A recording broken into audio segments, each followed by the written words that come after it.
বন্ধুরা, সুজি কিন্তু সবাই খায়। তো চলো আজকে তোমাদের সঙ্গে সুজির একটু নতুন রেসিপি শেয়ার করি।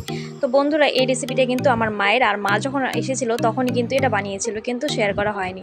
তো প্রথমেই কিন্তু শুকনো কাঠখোলায় সুজিগুলোকে ভালো করে ভেজে নিতে হয়, মানে এতটাও লাল করতে হয় না যতটা আমি করে ফেলেছি।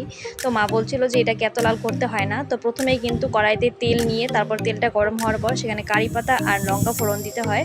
তারপর সেখানে কেটে রাখা আলু, গাজর আর পটল সামান্য দিয়েছিল মা। সেটাকে দিয়ে ভালো করে নুন হলুদ দিয়ে ভালো করে ভাজা ভাজা করতে হয়। ভাজা ভাজা হয়ে গেলে তারপর সেটাতে উঁচে রাখা সুজিগুলো দিয়ে তারপর কিন্তু আরেকটু ভাজা ভাজা করতে হয়। কিন্তু আমি যেহেতু আগে থেকেই বেশি ভেজে ফেলেছিলাম সেজন্য কিন্তু মা আর ভাজেনি, সেটাতে জল দিয়ে দিয়েছিল।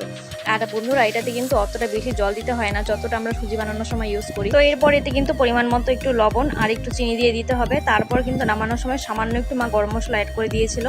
তো এটাকে ততক্ষণ ভাজা ভাজা করতে হবে যতক্ষণ না ভাজা ভাজা মনে হবে। তো এটার নাম হচ্ছে ভাজা সুজি। তো বন্ধুরা, এই রেসিপিটা তোমাদের কেমন লাগলো অবশ্যই কমেন্ট করে জানিও। আজ